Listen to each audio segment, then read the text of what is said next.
Okay.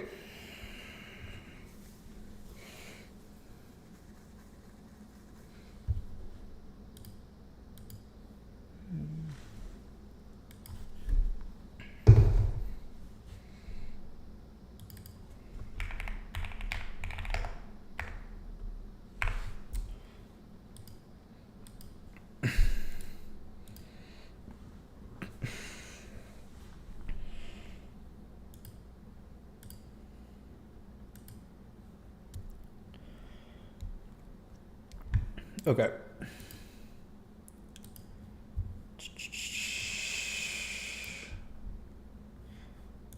I think I'm gonna do these. This is done. We did that last time.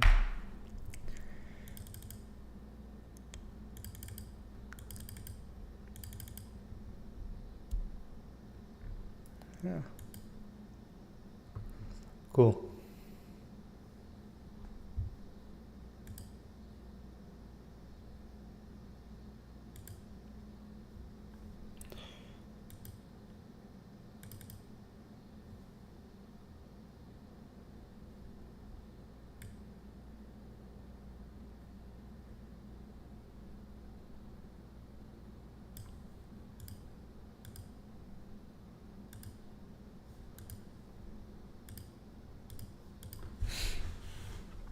Okay.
What the? Time limit?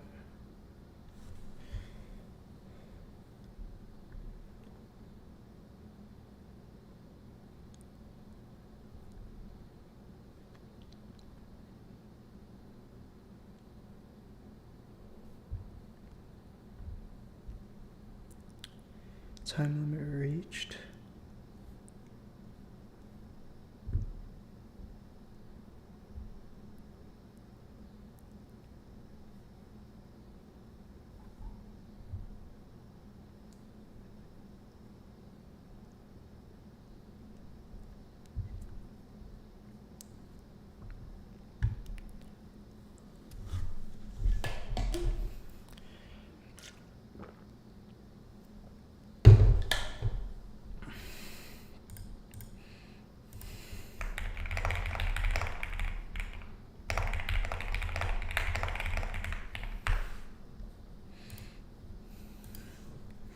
What am I doing wrong?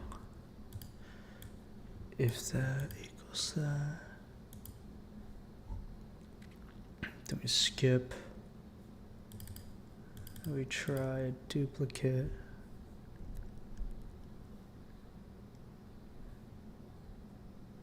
Plus plus.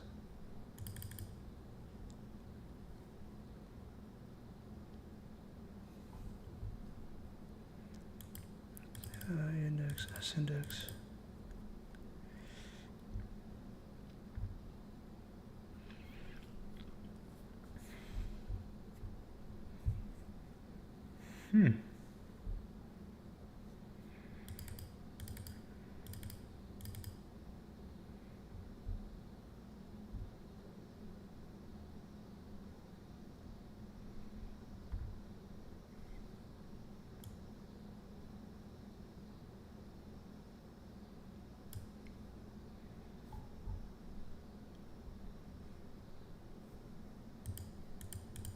Wait, what?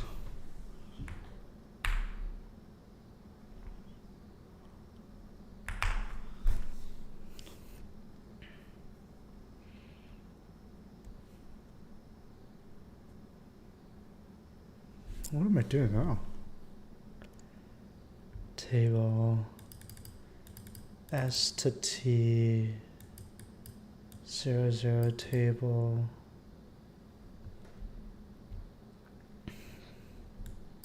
If we have a value, return it. We increment here, increment here.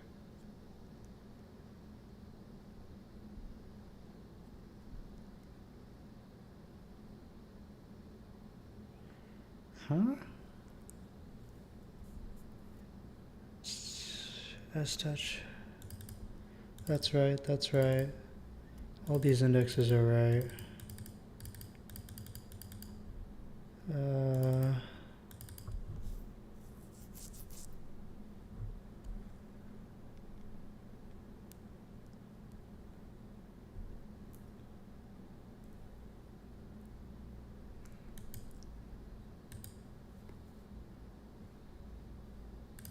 What am I missing?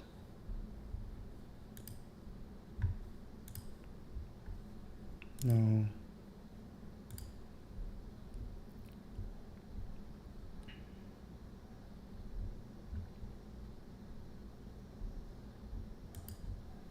Does it really have to be, why can't I scroll? Jeez.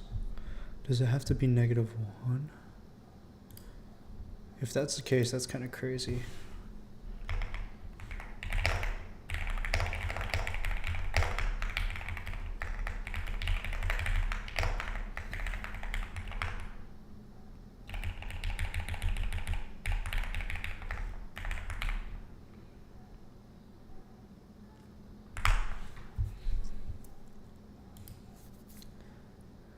Oh, that's crazy. Okay, let's redo that. Actually, wait, I'm gonna do the other way first.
Merge intervals.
If I get this wrong, I think it's because of sorting.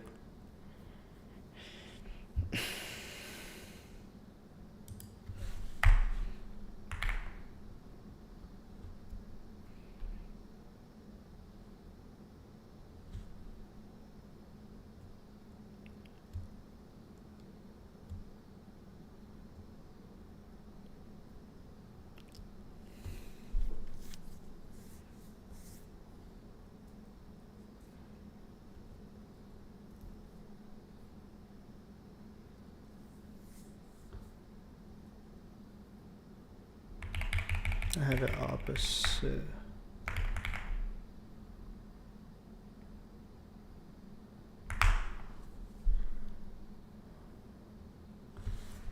Oh yeah, I need to sort.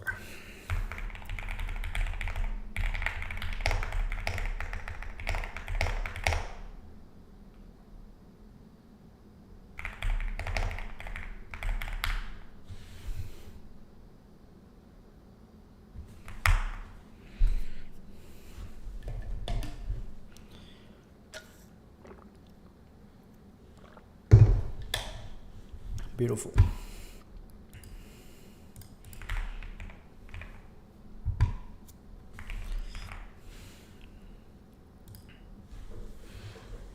These interval prompts are actually quite easy.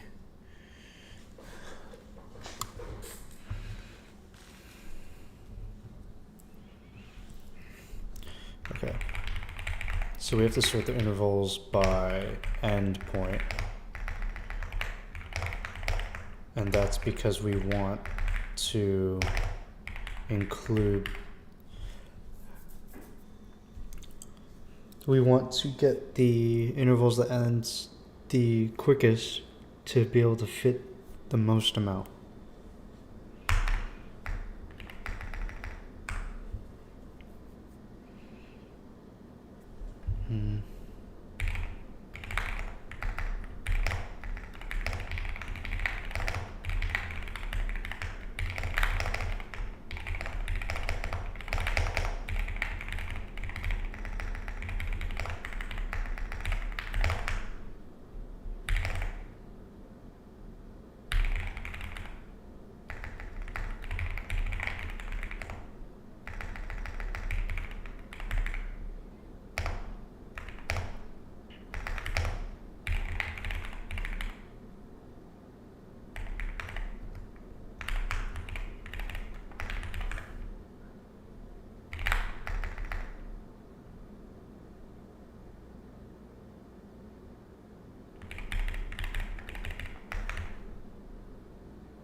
That actually doesn't work.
Oh, what the heck. Did not mean to do that.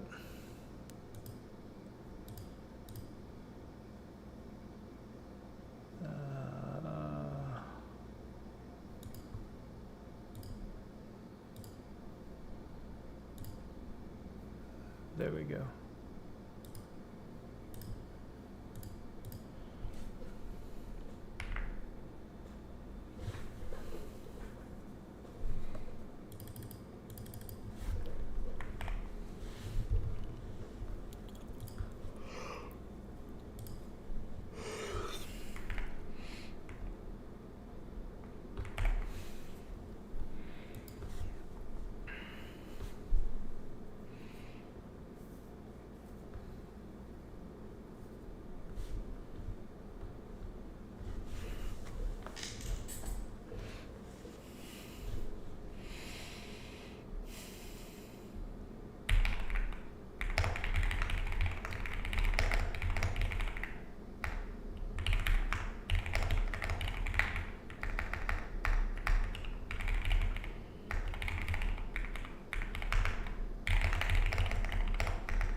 Time complexity for this, O of n squared.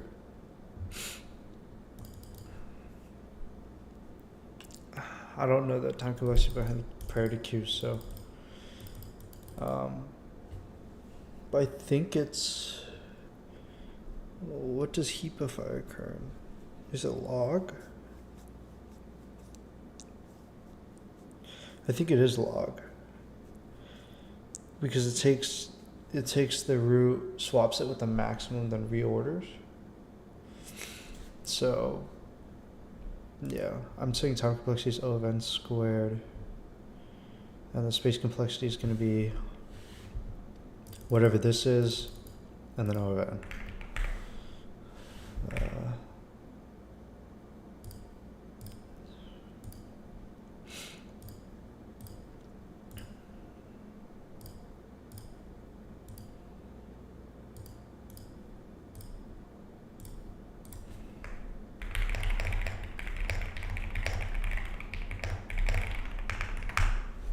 I need to go bathroom.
Okay.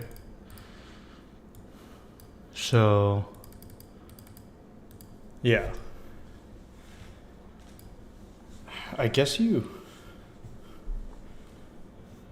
squared log n is slower than, or sorry, n squared log n is slower than n squared, which makes sense.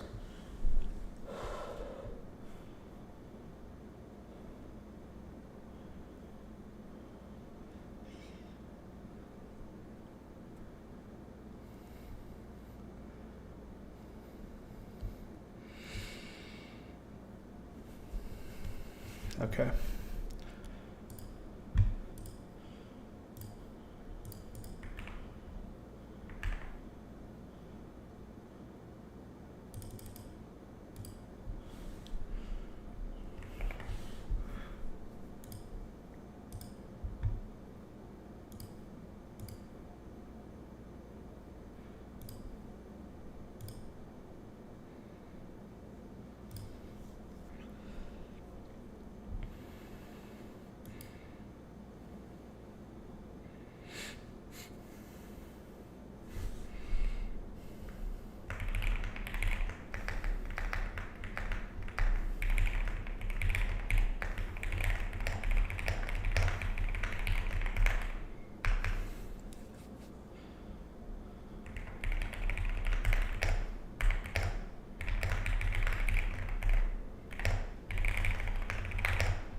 I think it doesn't matter.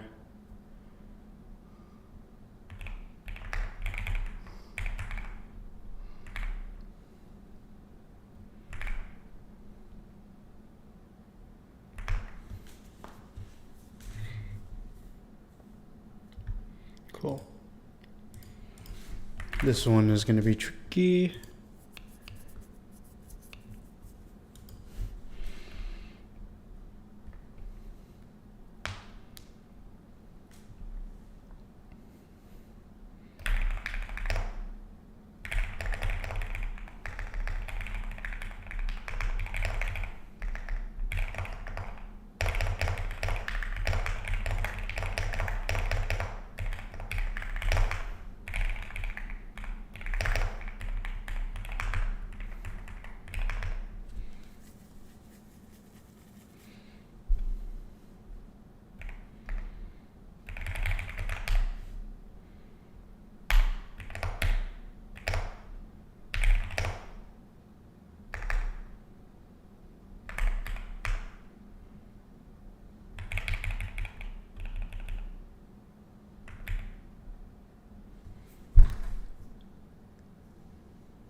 this is going that way.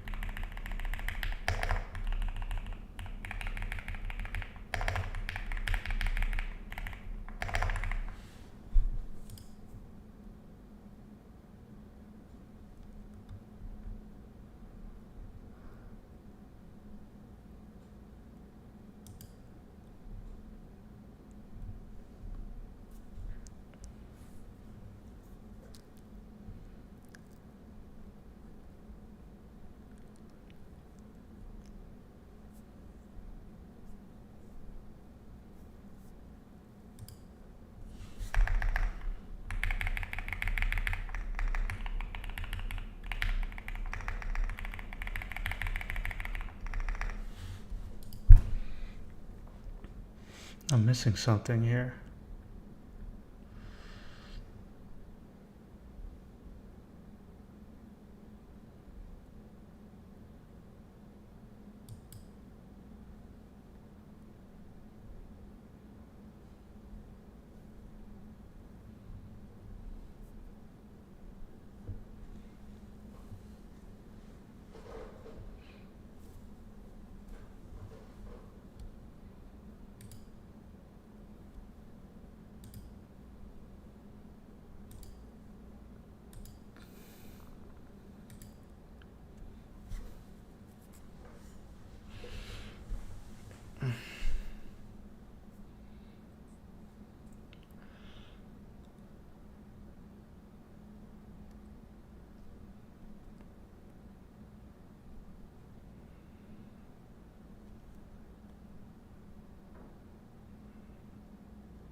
Okay, what am I doing wrong?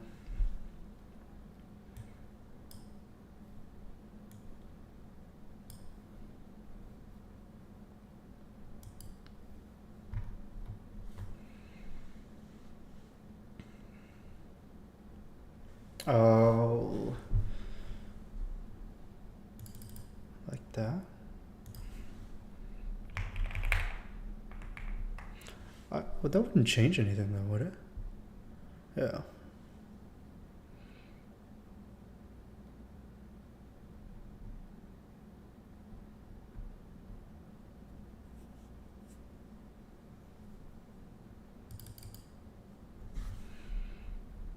Replace before. Why would that be?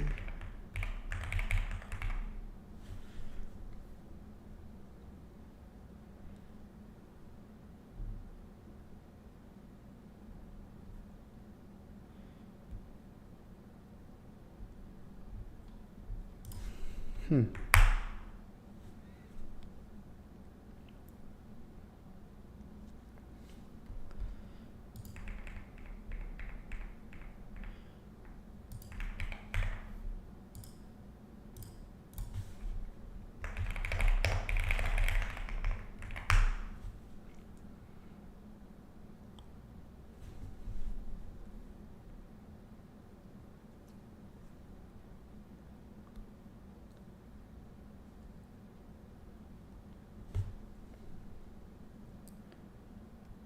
Oh, I'm placing the queen before I check if it's safe. I should check if it's safe, then place the queen. So I thought that, I was thinking we place the queen, then break if that's the case, but no, we shouldn't. That probably screws with the backtracking too. Yeah, that makes sense. Okay, let's retry this.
Okay, so all this is done now.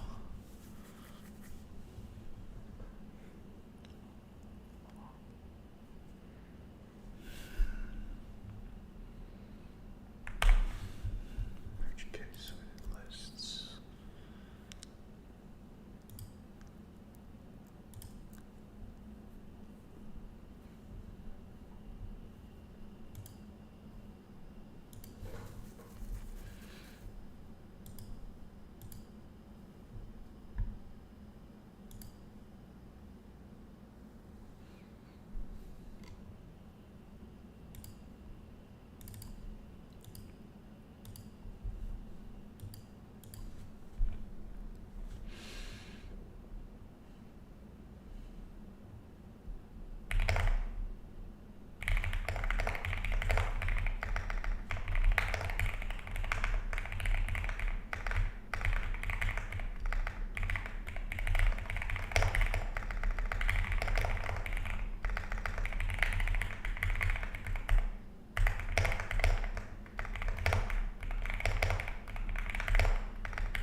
Okay.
This is pretty straightforward, actually.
I feel like I need to watch a video on this.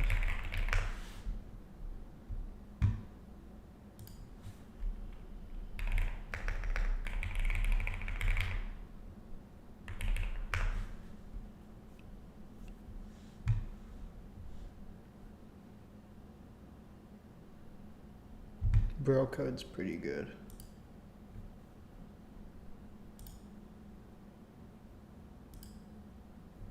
Ryan Miller invests the way he wants to invest. Ryan sets his investments. Hey everybody, it's Bro, hope you're doing well, and in this video we're going to discuss priority queues in computer science. So sit back, relax, and enjoy the show. Hey, what's going on everybody? So, priority queues. A priority queue is a FIFO data structure, first in, first out. However, a major difference with priority queues is that before we start polling and serving elements, we put them in some sort of order. Higher priority elements are served first, before elements with lower priority. So here's an example. Let's say that we have some student GPAs, and we'll place them all within a queue and then a priority queue and take a look at the differences. So let's create a queue. The data type is queue, and we are going to insert some doubles, some GPAs. I'll name this queue equals new.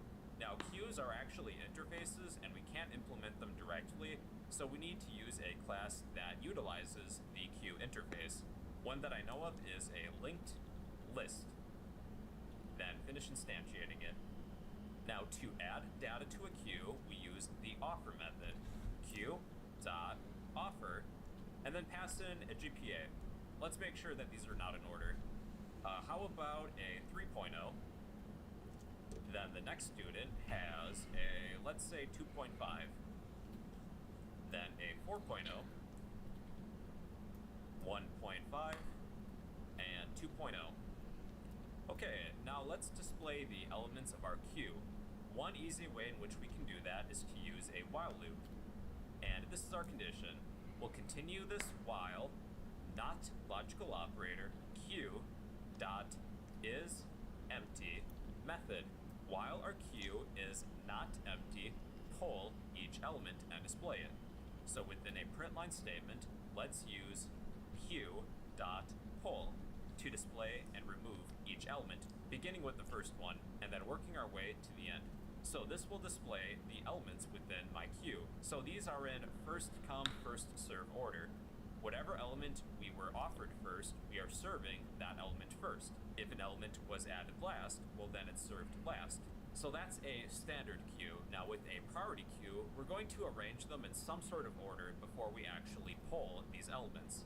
So let's change our linked list to a priority queue and run this again, and let's take a look at the differences. Okay, these are all in order now. So if we're working with numbers like doubles, these are arranged in ascending order, beginning with the smallest element. Let's pretend that these are grade point averages, GPAs. Why might we want to put these in order? Let's say whatever student performed the worst gets 2 hours of free tutoring, whichever student performed second worst gets 1 hour of free tutoring, and third gets half an hour of free tutoring.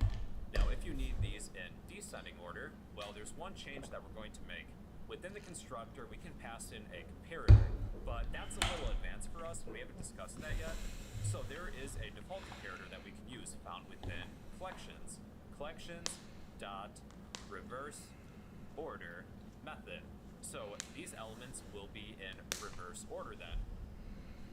In this example, let's say that whichever student has the best GPA will receive, I don't know, a gold medal, like the Olympics. And the second best student will receive a silver medal, then a bronze medal. And then every student after that, I guess.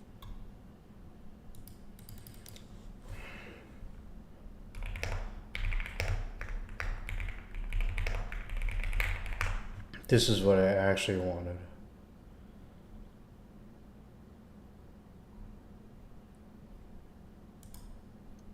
Today we're going to learn heap sort. Let's start with some terminology. A heap is simply an ordered binary tree. Bro, really? To be honest, I forgot that. Max heap has a restriction if the value of the parent nodes are greater than the value of the child nodes. Here's an example of a max heap. We'll make use of a few functions when running heap sort. First, we have build max heap. This creates a max heap from an unsorted array. We'll also use heapify. This is similar to build max heap, except faster because we assume part of the array is already sorted. You'll see what I mean. Oh. It's a max heap from an unsorted array. We'll also use heapify. This is similar to build max heap, except faster because we assume part of the array is already sorted. Okay, that's what I want. You'll see what I mean. One note. For this video, I'm less concerned with you knowing how these methods work, but rather that they exist and when to use them. Once you understand the basics of heap sort, you'll understand these functions from their pseudocode. Let's get started. We have the following array that we're tasked to sort. In a nutshell, we'll continuously create max heaps to find the largest item. We'll then remove that item from the heap and into a sorted partition. We'll begin by representing our array as a tree. To see how we did this, simply look at the array from left to right and the tree from top to bottom.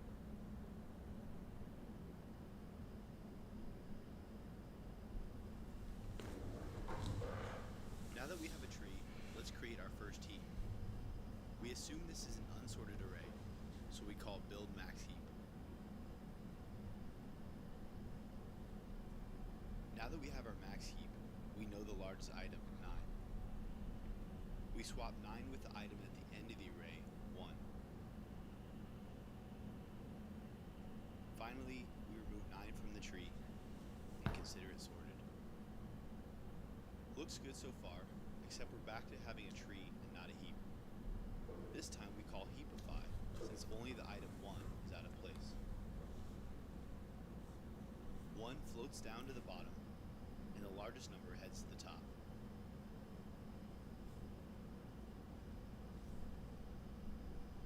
We're back to having a max heap. Let's swap the largest number 8 with the item at the end of the unsorted part of the array, 2. We remove 8 and consider it sorted.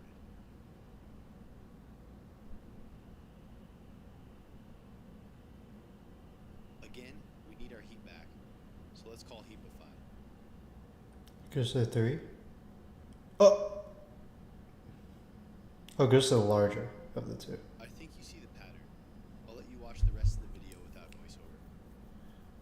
5 goes to 3, goes to 1. Remove 1. Or no, 5. Okay. 1 goes to 3. Remove 1. 3 goes to 2.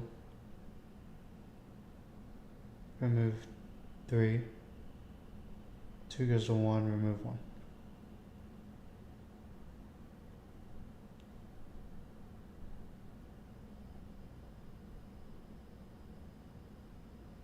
Oh no, 2 goes to 1. Remove 2. And then remove 1.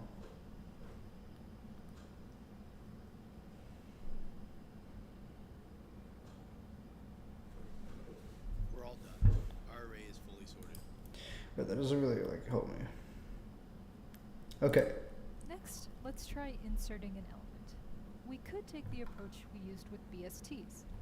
Start at the root, then move down the tree one level at a time and do comparisons until we find an open spot. The problem is what, However, balancing? If our element is bigger than most of the parent nodes, or even the root, we'll need to shuffle the tree around a lot. Yeah. As such, we take a different approach to inserting here. We can stick the new element in the next open spot in the tree. Then we heapify.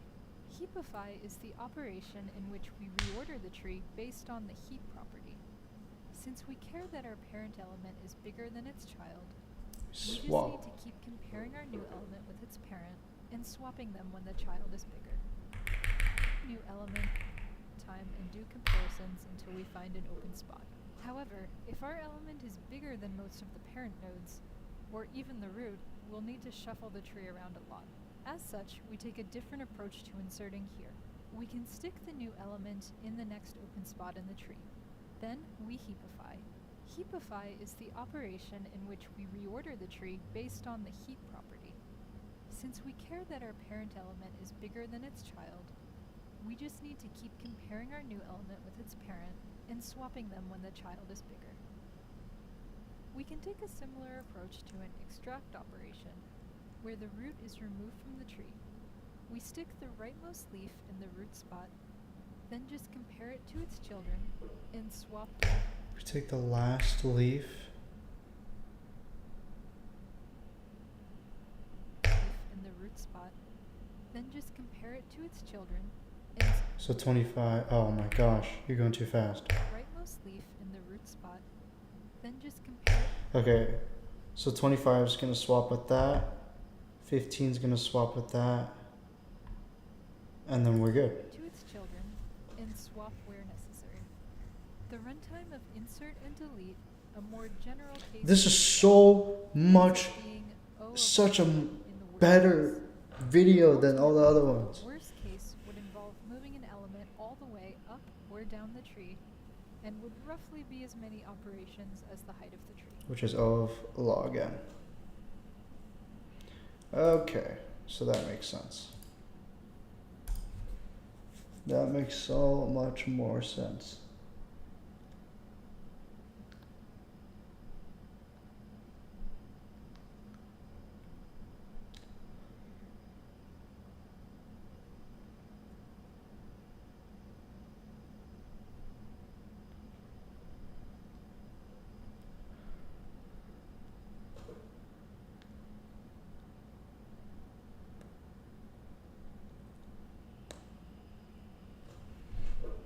Okay, so priority queue is just log n. So wait, what's the time complexity of this? We have lists, priority queue, list, offer, So the time complexity is going to be n log n, because we have to iterate through, this loop will iterate through every single, okay. First of all, this might be O of, okay. This will be O of n times m, where n is the number of lists and m is the average length of those lists. And then this offer will run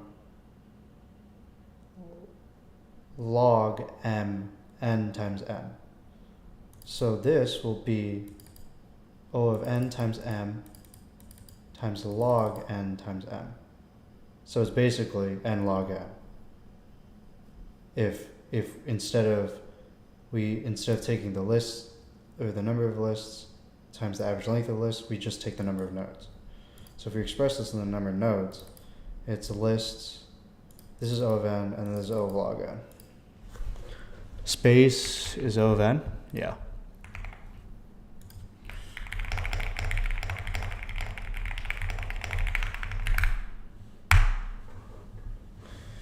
I hope I'm right. Mm-hmm.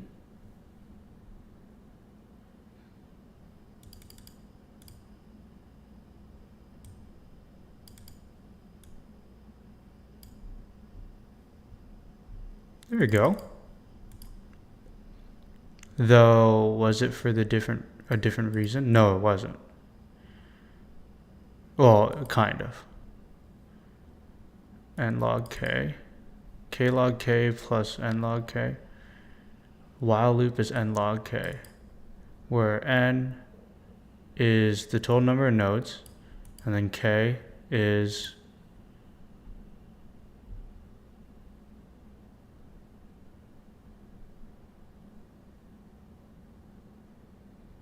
the number of heads. Oh, the number of lists.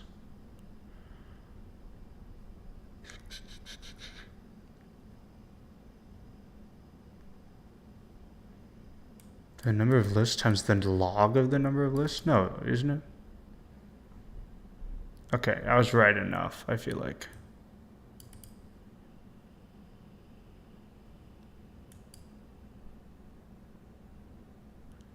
Yeah.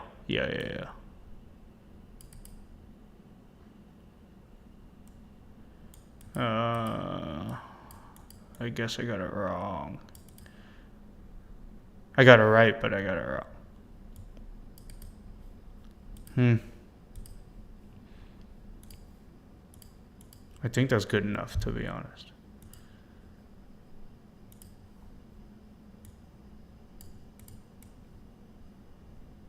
Oh my gosh.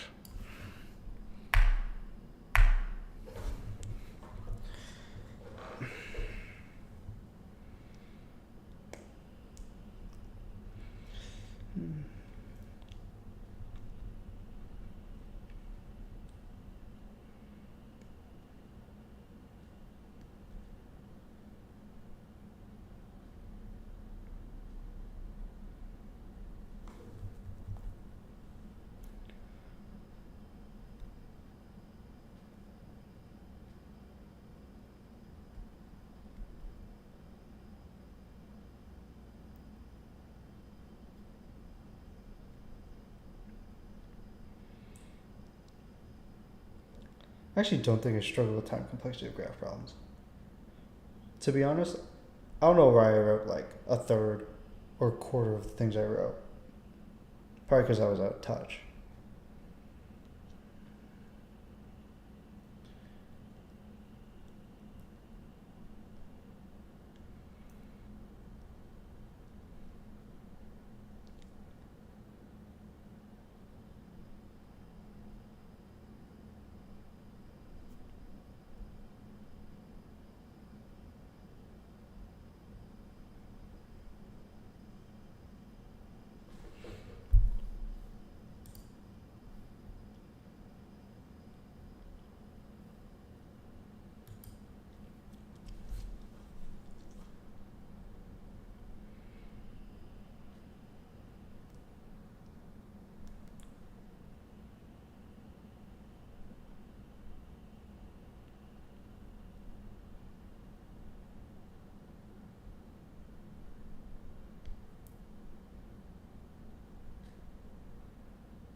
Okay. I'm tired. I don't want to do any more of this, but we're going to. I'm just procrastinating all this stuff.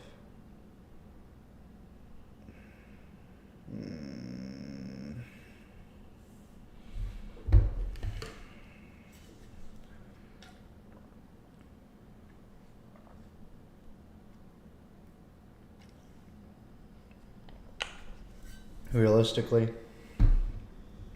these next three should not be that bad. I just don't want to do it.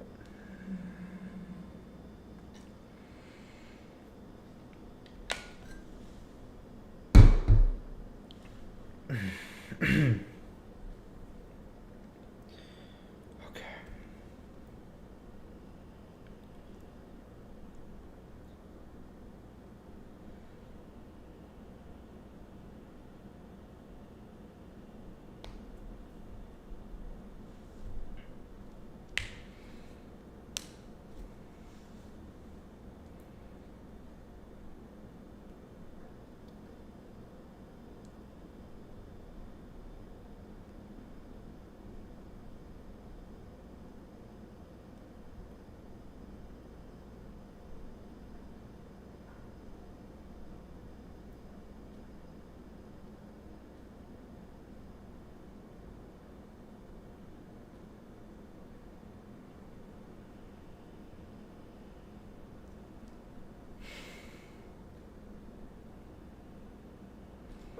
Okay.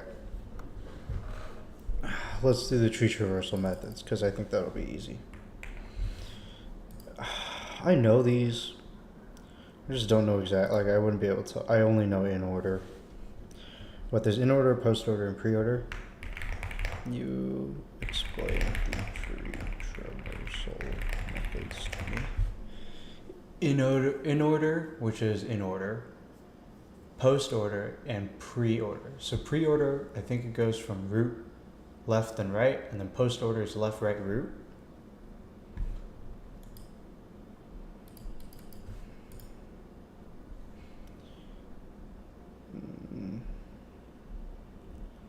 Okay, depth of search.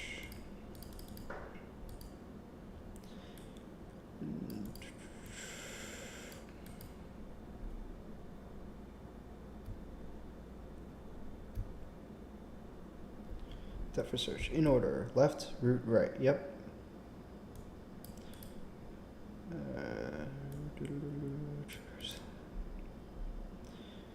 Pre-order. Root, left, right. Yep. And then it's left, right, root. Yeah. Now BFS. What is gonna be in BFS? Level order. Oh. Wait, is that it? Oh, that was easy. Usage reverse Polish notation. Oh, jeez.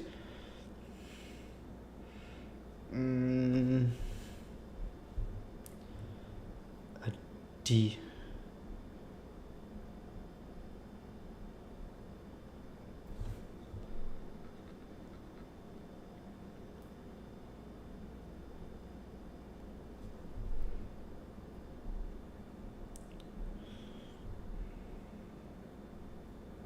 What's on queue and DQ? To be honest, I don't know. But that's it. The only breadth for search traversal is a level. Okay, well that was easy.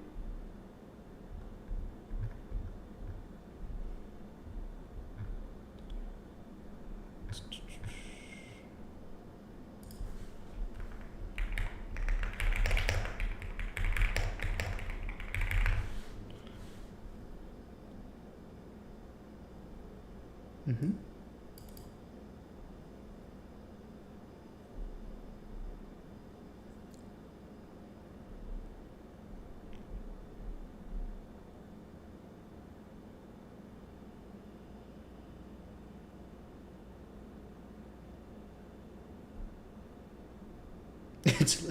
It's just the offer and pull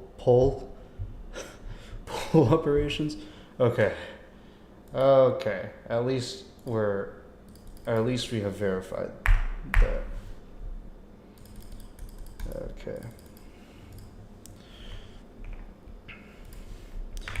I don't really understand the union find data structure. Can you tell me everything about it?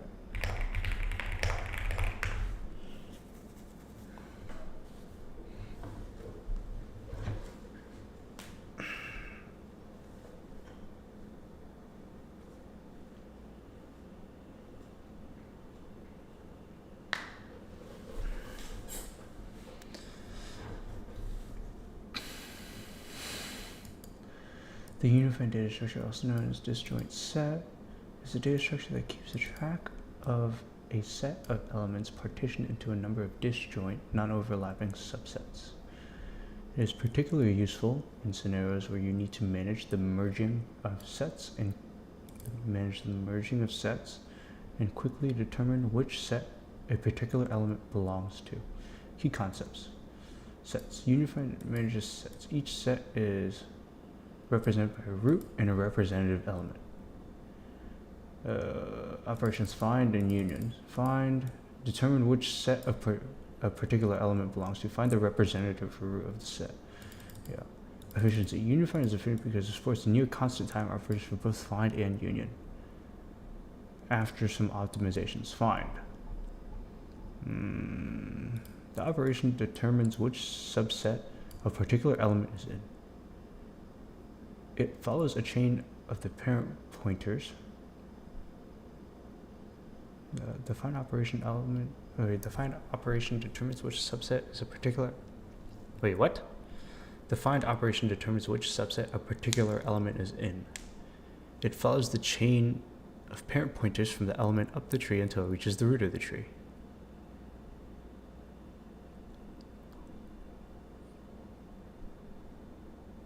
The root of the tree, which represents the set.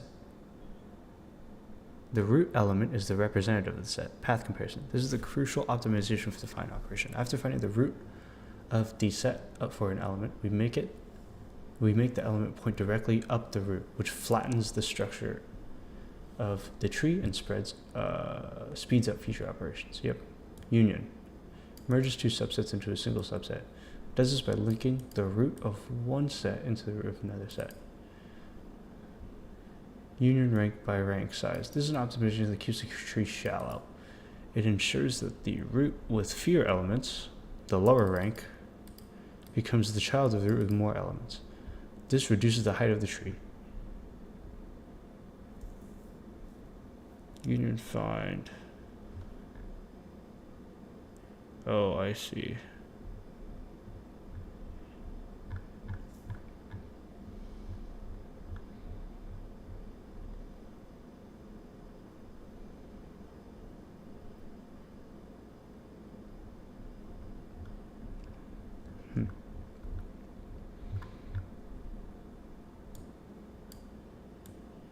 Inverse Ackermann function, which grows very slowly and is practically constant for all reasonable values of n. Okay. Union operation. Similarly, Ackermann function.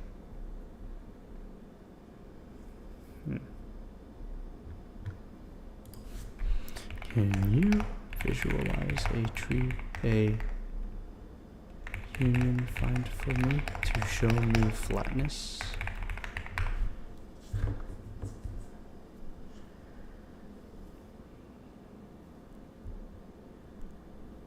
Oh.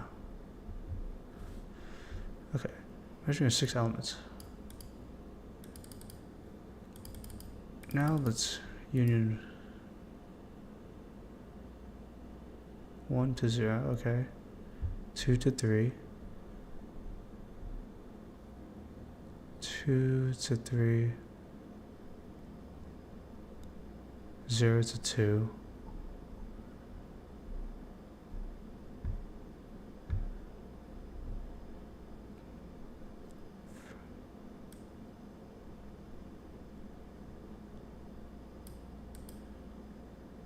Huh.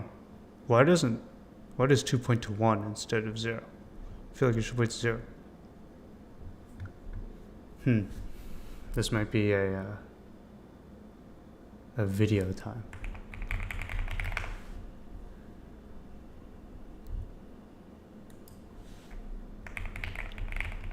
I need to check something.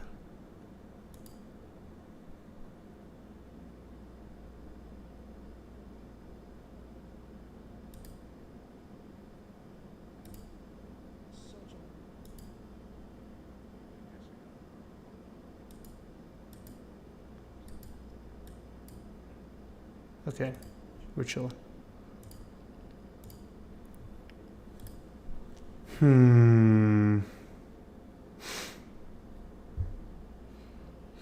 Okay, these are pretty short videos. That's what I like.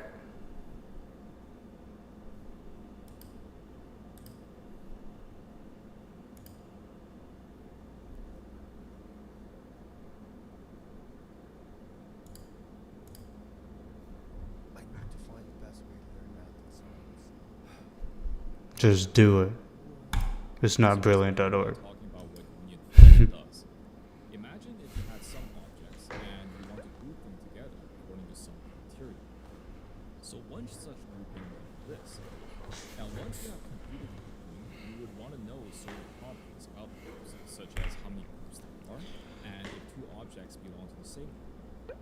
The union find data structure, as its name suggests, supports two operations. The first one is called union, which takes as input two elements x and y from a set of objects, and it joins or unions the groups containing x and y. For example, we can start with 0 and 2 belonging to the same group, and 1 and 3 belong to the same group. And when we call this function union 0, 1, it joins or unions the groups containing 0 and 1. So the final result would be all four objects belong to the same group. The next operation is called find, and it takes a single object x as the input and returns the group that x belongs to. So now let's see how we can implement union find. We will first walk through the ideas and discuss the code at the end. Union find is useful in graph type problems. So our first step will be to cast the grouping in the graph. And the way we do that is to connect all the objects that belong to the same group with an edge, like so. Now, remember we need to find a way to determine which group each element is in. To do so, we designate a representative element for each group. This element will represent the entire group it belongs to, in the sense that the find function will always return the representative. Okay. For example, when we call find of 4, the representative of the group that 4 belongs to is 0, so therefore we return 0. And of course, the representative will return itself. As another example, when we call find of 2, we return a representative of the group 2 belongs to, which is 5. Notice that 2 elements belong to the same group if and only if they have the same representative. So the representative provides a way of checking if 2 elements belong to the same group. So now we need to implement the other function, which allows the union of 2 groups. And to do that, let me rearrange this graph in a suggestive way. I've now put the representatives at the top and the rest of the elements of the group towards the bottom. Now, each group is represented as a tree, with the root being the representative. With this, we can introduce the notion of parents and children. For any given element, how do we find a representative? Well, we must travel upwards the tree towards the root. In other words, we need to keep traveling towards the parent until we reach the top. As an example, suppose we want find of 4. The parent of 4 is 3, so we travel upwards to 3, and the parent of 3 is 0, so we travel up to 0. And we would know when to stop if we just use the simple convention that the parent of a root is itself. So if we can keep track of the parent of every object, then we can very easily travel upwards the tree towards the root. So what about the union operation? Well, in this new interpretation, the representatives are the roots of the trees. So if we want to union 2 trees, we can just set the root of one tree to be the child of another. For example, suppose we want to union 1 and 2. 5 is the root of 2, which we can get by calling find of 2.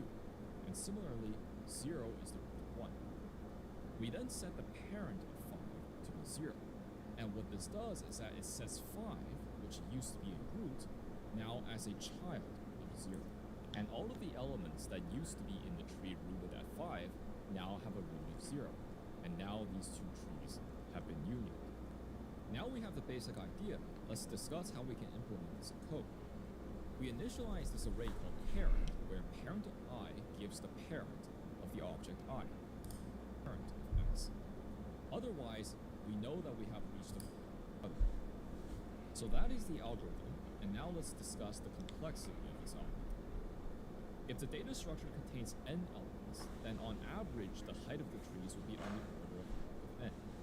Since both the find and union operations involve traversing up the trees at most 2 times, the time complexity of both functions Wait, what?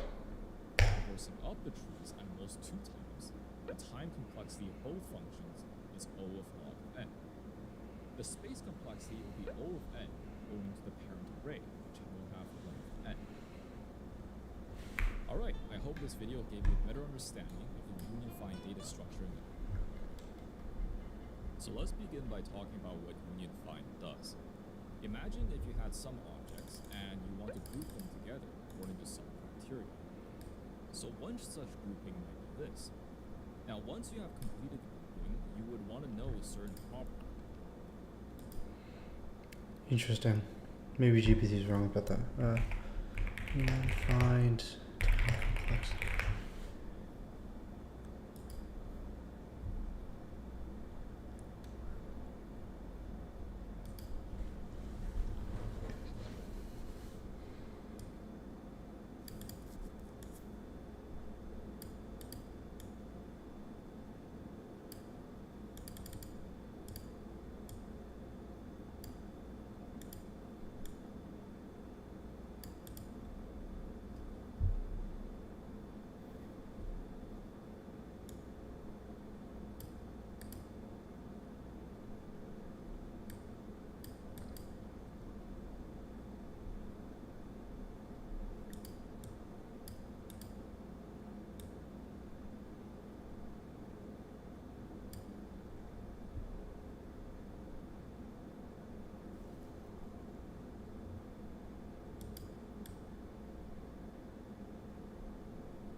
Ackermann function never grows above the value 5, even for incredibly large values of n. So in practice, it's a constant. It's O of 1.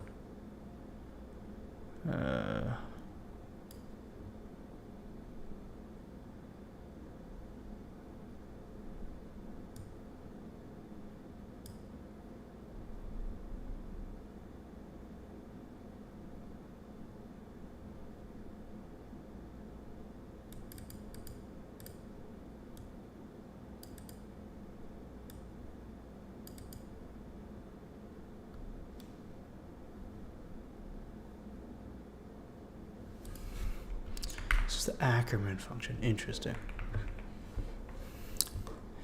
Yeah, I don't know any of this because I never, despite going to a 4-year, I never took a discrete math class. Or a math class past calc.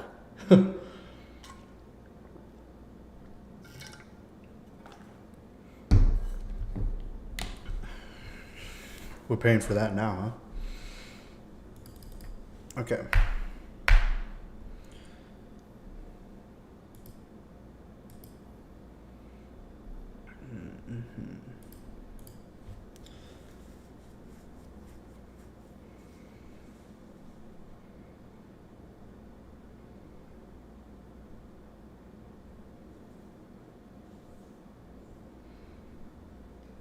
Complexity of graph pumps. I really don't think I'm going to struggle with this. I don't know why I wrote this.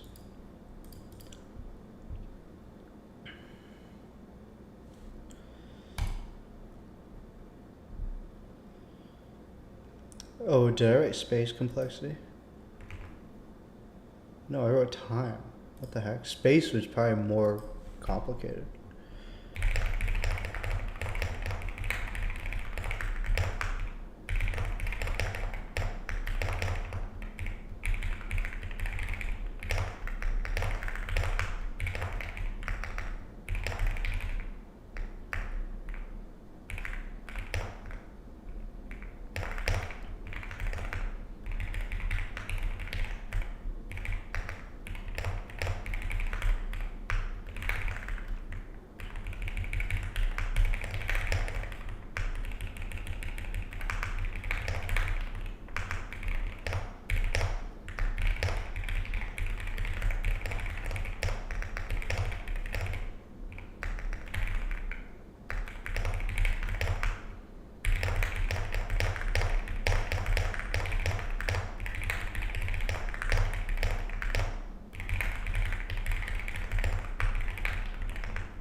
Okay, time complexity, this is O of n times n, where n is the rows, m is the columns. This will stop us from repeating. Space complexity is O of n times m. Yeah. Where space complexity of this. Oh, whoops, I did it twice.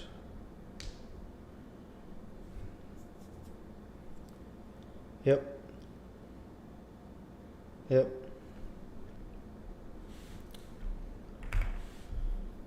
That's kind of crazy. I don't know why I wrote that. Yeah, like this. I don't think, yeah.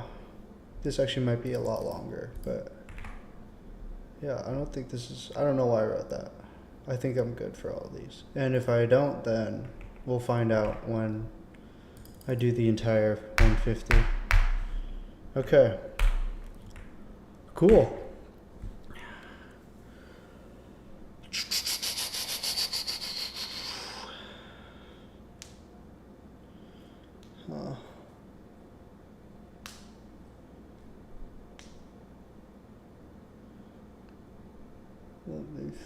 Let me see. Okay, so now that all that's done, I'm gonna ask GPT these questions.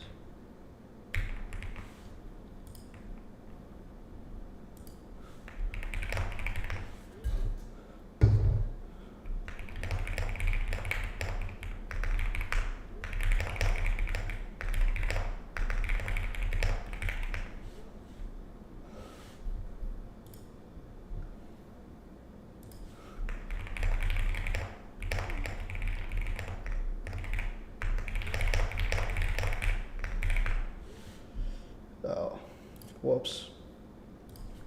Text sound was on. I'm trying to analyze this time space complexity.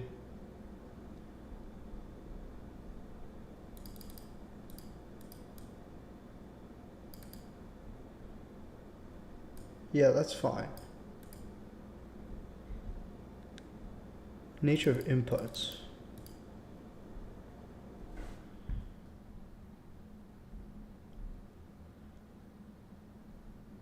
Okay, time I get, but what about space? Used by the operation itself. So for add word, I'm gonna try. That's what I'm saying, but sometimes it's different.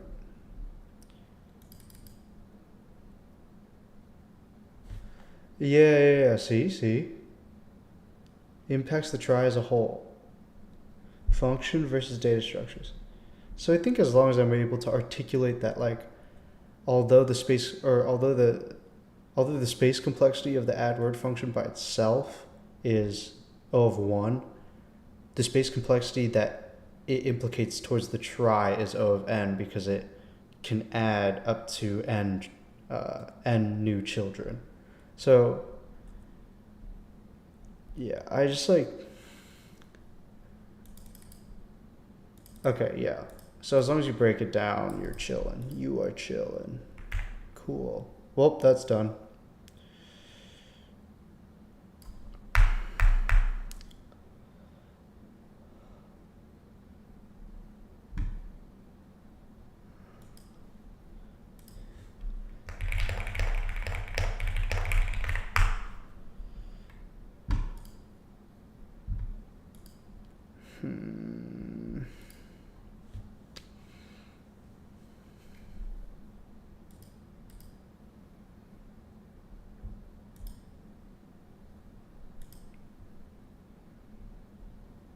Oh my gosh.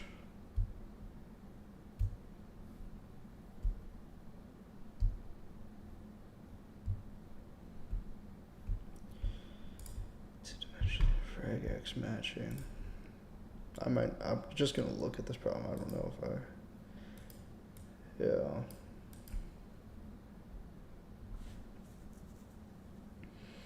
Oh. Yeah, that's interesting.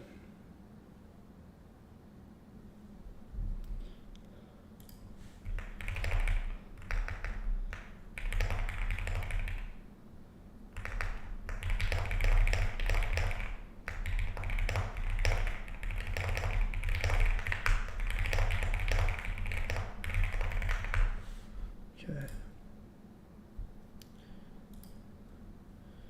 Bit manipulation.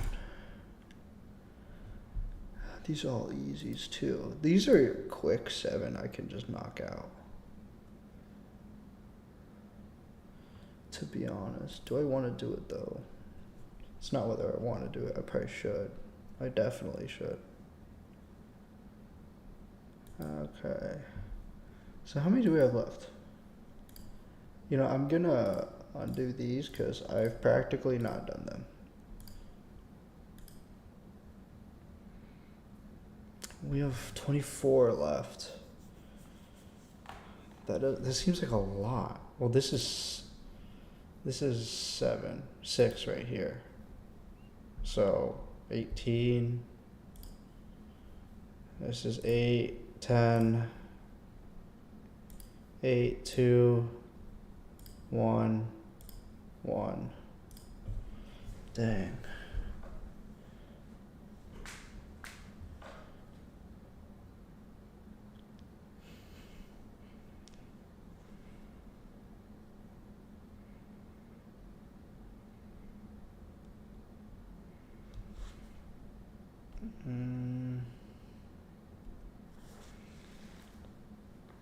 Okay.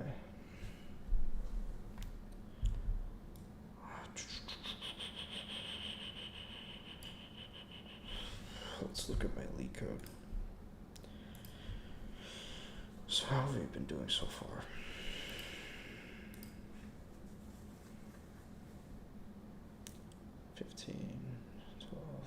Yeah, we've been good so far. This has been a good week. We're looking like June.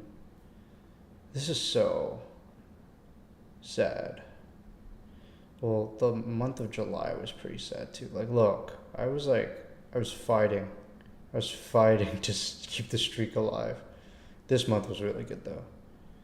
Like, and then, yeah, we don't talk about that one, but yeah, okay.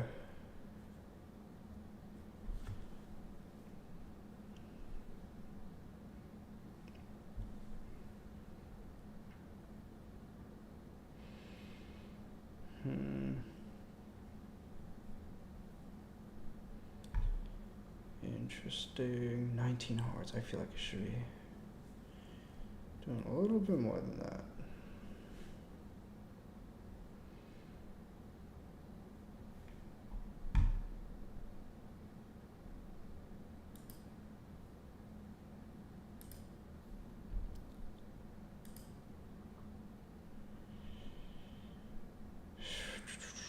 Okay.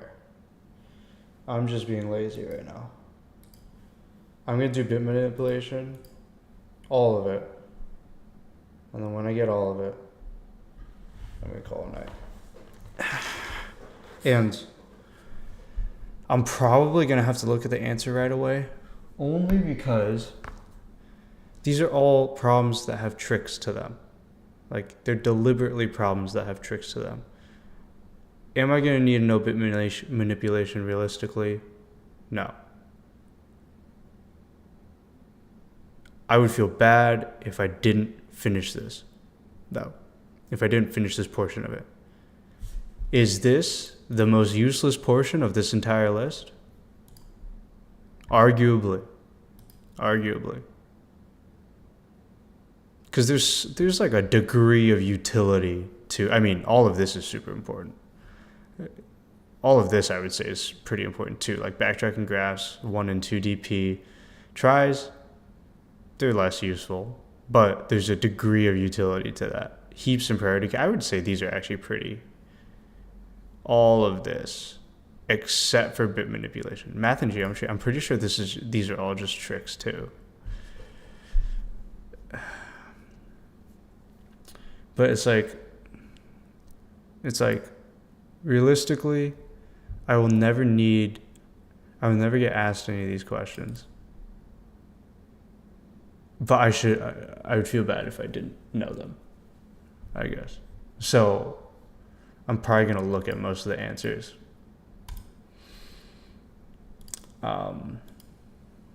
Yeah. Because, like, I'm not going to be able to guess how to manipulate the bits to convert these numbers and stuff like that. Like, it makes, people way smarter than me have already figured that out, and I barely know how the bits work. And I don't think it's really that important or imperative that I do. This is like an XOR, right? You do an XOR. Given a non-zero integers, every element appears twice except for one.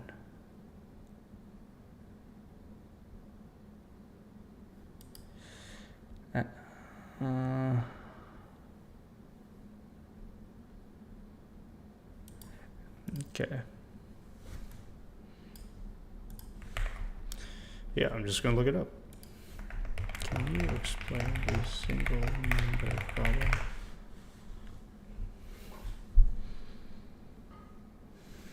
Is it really that popular? XOR. There we go. So we have to return the number that isn't repeated. Implementation. How? Okay. Solution approach. The problem can be solved using various methods, but the most efficient solution in terms of both time and space complexity is using the XOR operation, bitwise operation. What is XOR? Identity. I don't even know what this is. Self-inverse. Commutative and associative.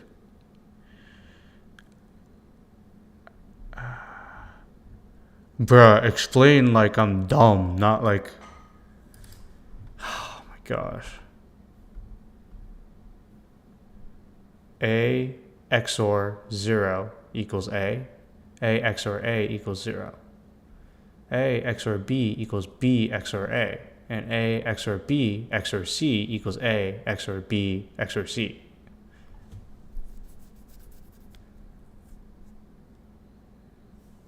I don't even know what I just said.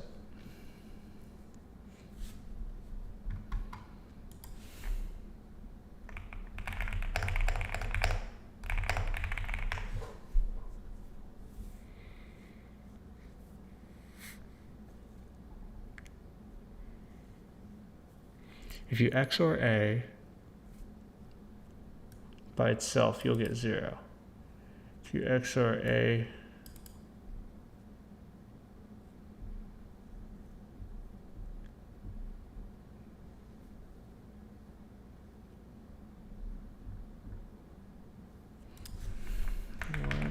what is X?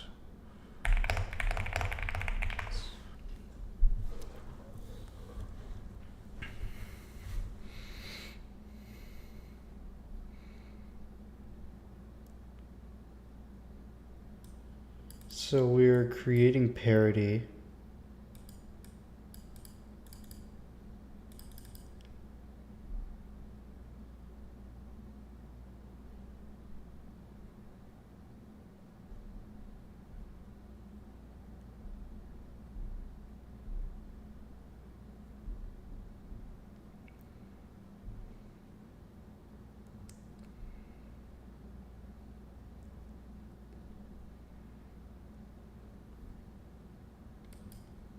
I think this is a Leetcode explanation. Single number. Whenever Kamala Harris saw something unfair as a kid, her mother would ask, "What are you gonna do about it?" So when she saw the big banks cheating homeowners, as an attorney general, she did something about it, winning billions for our families. As president, she will always defend us. Hey everyone, welcome back, and let's write some more Leetcode today. So today let's solve the problem single number. We're given a non-empty array of integers nums, and we're told that every single element in this array appears exactly twice except for one element, and that element only appears a single time. Our goal is to find that number that only appears once, and we have to implement our solution in linear time, and we're not even allowed to use extra space. If we were allowed to use extra space, this problem would be really trivial if you know what a hash map is, or actually even just A hash set. Because for every single value, suppose we had this input array, we'd take that 2, add it to our hash set, so something like this. Then remove we'd it. see a second 2, and then we would remove it from our hash set, because every element that appears twice is going to be added to the hash set and then removed from it, except for that single value, like 1, which is going to be added to the hash set, but it's never going to be removed. So by the time our algorithm finishes, we're only going to have a single value in our hash set, and that's the value that we're going to return. But the downside of this is, in the worst case, we'd obviously iterate through the entire array, which is big O of n time complexity, but it's also big O of n memory complexity because we're using a hash set. Is there a way to do this solution without using any extra memory? Well, there definitely is a solution, and let's try to figure it out using this example. I will say that the solution I'm about to show you is not really easy to figure out, but once you've seen it before, it's pretty easy to implement and recognize when you can use it. So suppose we had this input array, and you'll see why I wrote it this way in a moment. So I'll just tell you that this solution does require bit manipulation. So I'm going to take each of these values, show them in their binary representation. So 4, for example, is going to be 1, 0, 0. Of course, there's going to be some leading zeros, but we don't really care about those. 1 is going to be represented like this. 2 is going to be represented like this. Okay, so this is the binary representation. And once again, I'll just tell you the solution. Basically, we're going to use a binary operation called XOR, or exclusive OR. And if you don't know this operation, basically what it does is if 2 bits are the exact same, so 0 XOR 0, You flip it. equal 0. Oh, never mind. So if they are the same, meaning they're both 1, this is also going to equal 0. But if they're different, so if we had 1 and 0, that's going to be 1. And if 0 we had and 1. 0 XOR 1, that's going to be 1 as well. So if they're different, we get 1. If they're the same, we get 0. And the solution to this problem is literally just taking all these input values, XOR them together, and then our result is going to be that single value. In this case, that single value is 4. And if you just want to know the solution to this problem, that's literally it. But it never satisfies me, so what I'm going to do is actually explain a bit of the intuition behind it. And the simple answer is that when you take 2 values, like 2 and 2, and you XOR them together, Equals 0. the exact same binary representation. Oh, so it's going to be 0. Exact same. Of course, It's just going to be 0, 0, 0, 0, 0, 0. all zeros in the output, because So they cancel are out. the exact same. The bits here are the exact same, and they're going to be the exact same. So if the bits are the same, we get 0 in the output. And the reason that's important is because we know that there's 2 2s, right? So these are going to cancel out. We know that there's 2 1s. These are going to cancel out. So we're going to be left with only that single value, and the order that you do the XOR operation in is not important. You can do it in any Yeah, it doesn't order, and matter. get the same exact result. So that's the simple explanation. And I'll just talk for another minute about if you didn't know that XOR can be done in any order, could you still figure this out? What's the intuition behind it? Let me just talk about that for a minute. I'm not smart enough to figure it out just by looking at all of these bits, but we know that to simplify it, we can just look at a single column, right? Just one of the positions. And like I said, we know 0, every value in the input is 0, gonna be a 1. duplicate except for that Oh, that's So we're trying genius. to prove That's so smart. bit in the output is going to be the same bit that comes from that single number, which is right over here. We know for sure it's going to be 0. How do we know that? So we're trying to prove that the output bit is always going to be the bit that comes from the single value. How do we know that? Well, first I'm going to prove to you that this portion of the XOR operation is always going to evaluate to be 0. How do I know that? Because, first of all, zeros in any XOR operation don't change the result. That means if we had n, and n could be either 1 or it could be 0, n XOR 0 is going to equal n. That's pretty simple if you look at a couple examples. We could have 1 XOR 0, that's going to be 1. We can have 0 XOR 0, that's also going to be 0. So basically what I'm saying is we can ignore all of the zeros here. So I'm going to scribble that out and scribble that out. So then we're going to be left with a bunch of ones. How many ones are we going to be left with? 2. It's guaranteed to be an even number of ones. I'm not counting this position, by the way. I'm only counting this portion. And we know it's going to be an even number of ones because we have only duplicates here, right? It's either going to be 0 ones, or it's going to be 2 ones, or it's going to be 4 ones, etc., etc. And we know that duplicates always cancel out. 1 XOR 1 is always going to be 0. That pretty much shows that this entire thing is always going to be 0. Okay. So,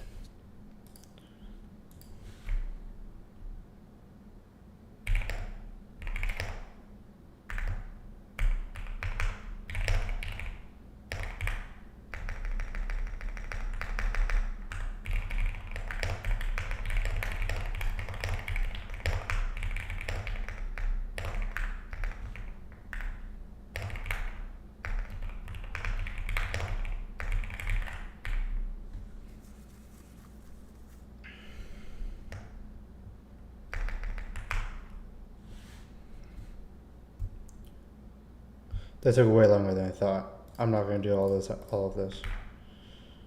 I'm just going to do 15 minutes of it. Write a function that takes a binary representation of process and returns the number of set bits.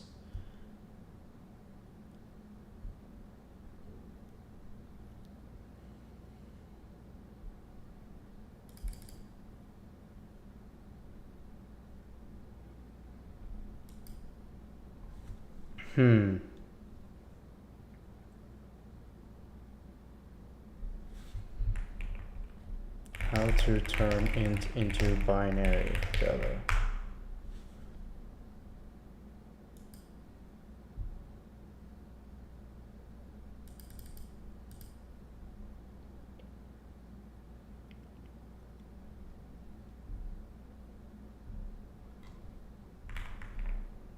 Well, I don't even know why I asked the internet anything anymore. How to turn int.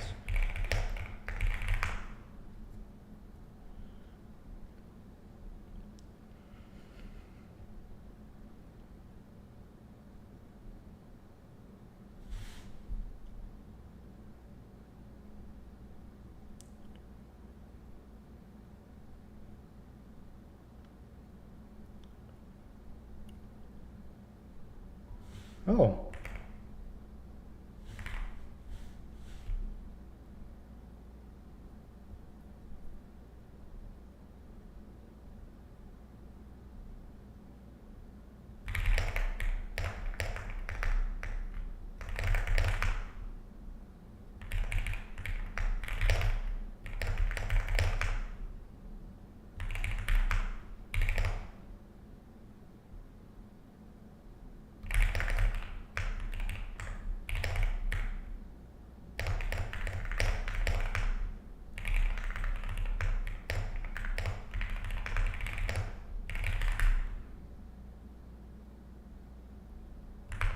That was easy. There we go.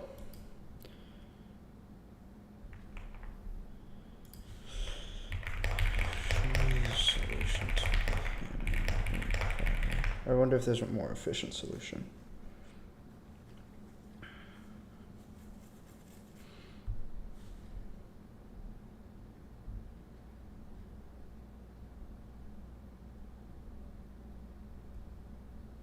Why? Why? Mine is so much simpler. So much simpler. Okay, counting bits.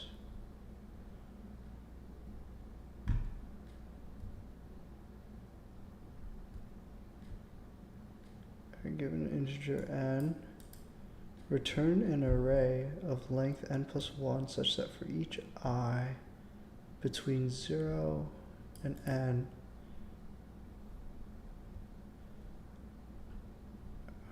0, 1. Oh, okay.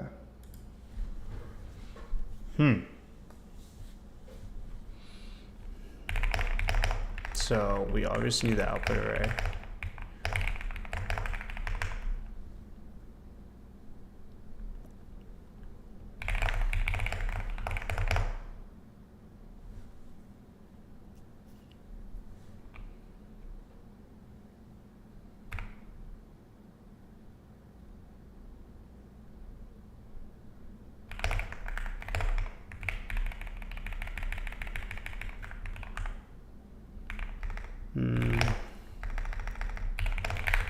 int bits equals 0 while I does not equal 0.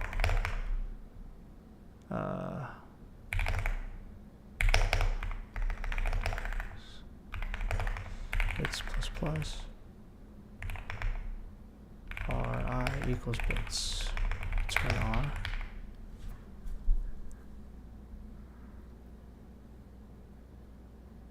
Oh wait. I divided by equal 2.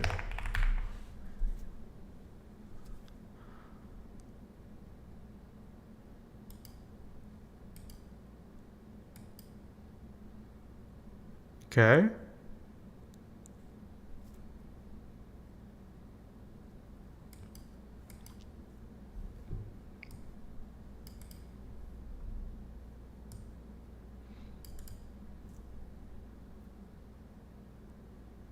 Linear time.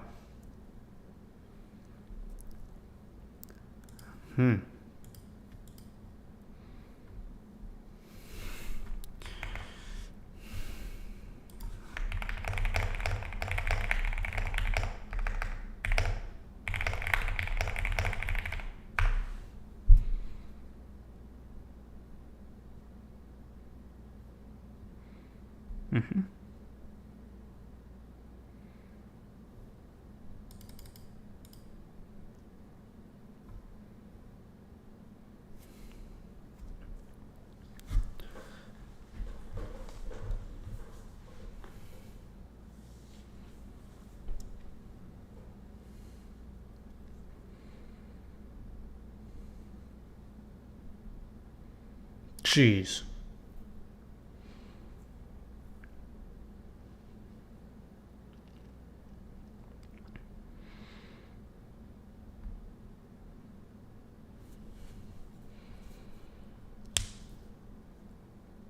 Oh, I need to.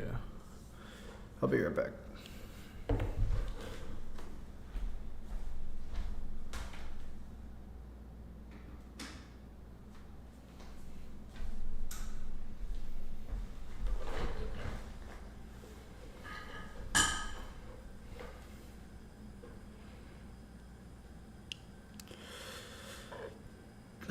I won't lie, this makes no sense.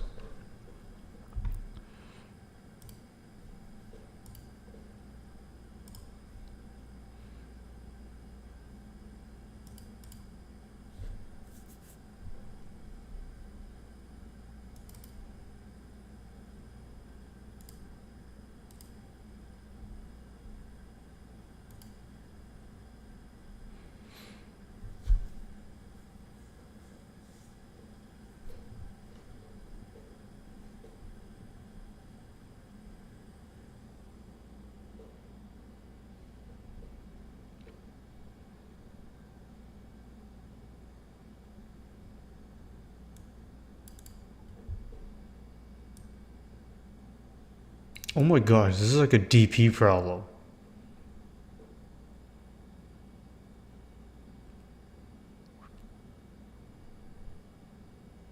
Why don't you just divide by 2 then?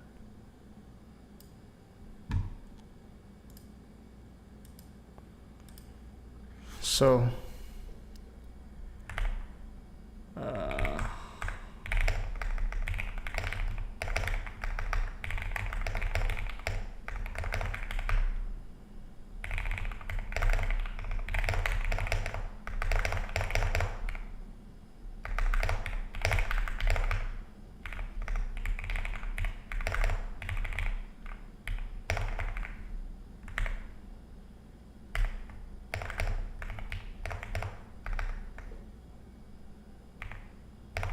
wait, ampersand. What does the ampersand do?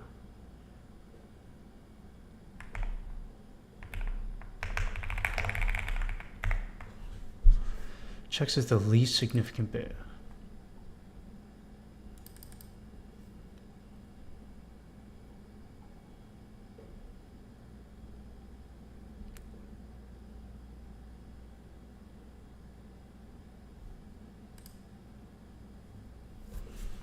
I don't really get this one. Like, what's the least significant bit? Most significant bit, which is vector.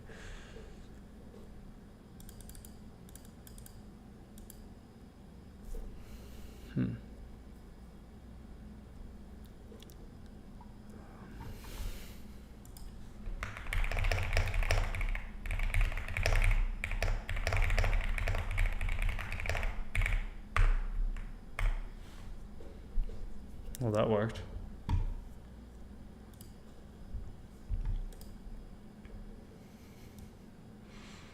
So, least significant bit is the position in the binary number that has the lowest value. It's the rightmost bit in the binary representation. Okay.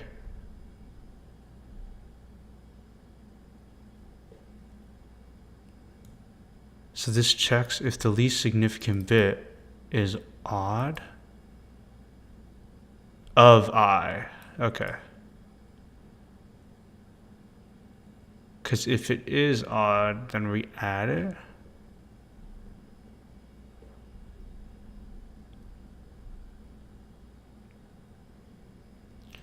Yeah, this is a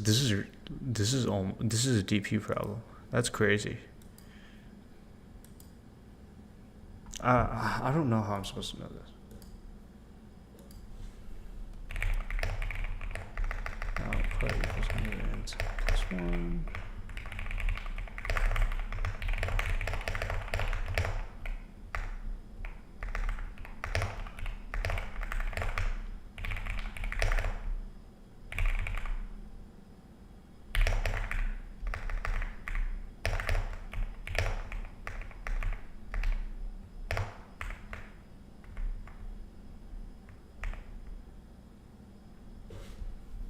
How do you spell it? Ampersand? Yeah. Can you tell me?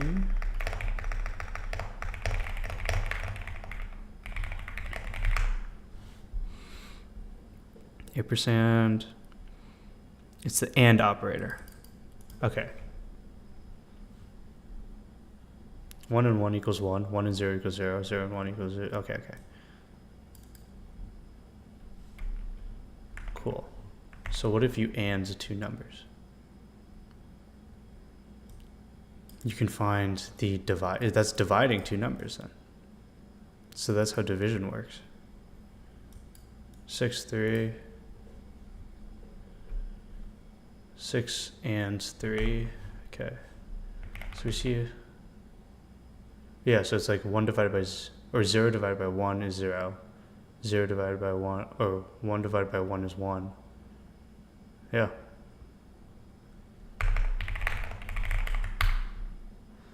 Return output.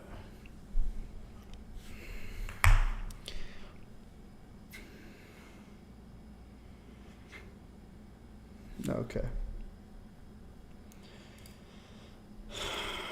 I'm not gonna remember this, I don't think. This one's hard.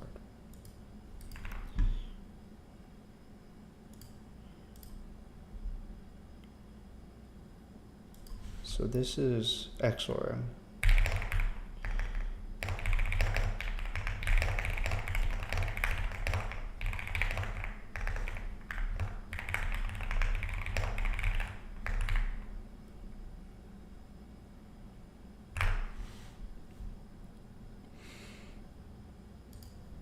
Okay. This one is. Oh, it's just counting the 1 bits. So we go.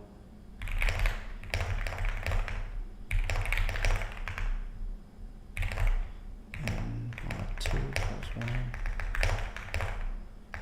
It's plus plus. And divided by equals 2. 20 bits.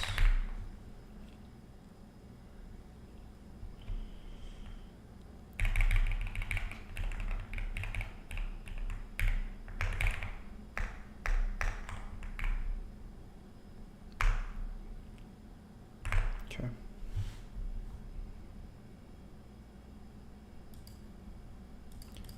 And then this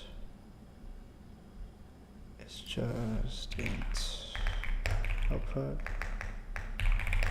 int n plus 1.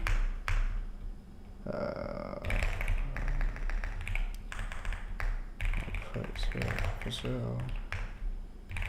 Type 1 plus 9 less than or equal to n plus plus. Output I equals output I divided by 2 plus I and 1. Turn output.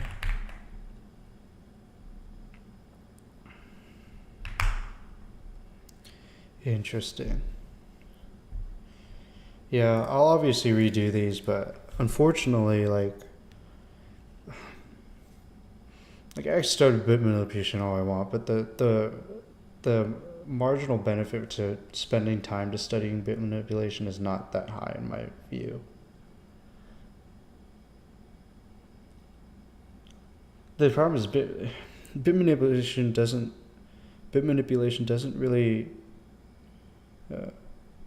really assess your understanding of like algorithms and data structures that well. It just assesses your understanding of bit manipulation. And the only way you learn bit manipulation like that is to just know it and study it. Like you don't, it doesn't come naturally.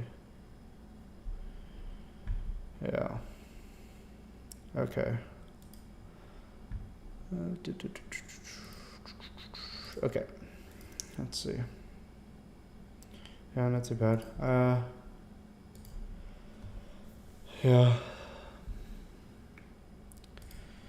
I think call it a day then.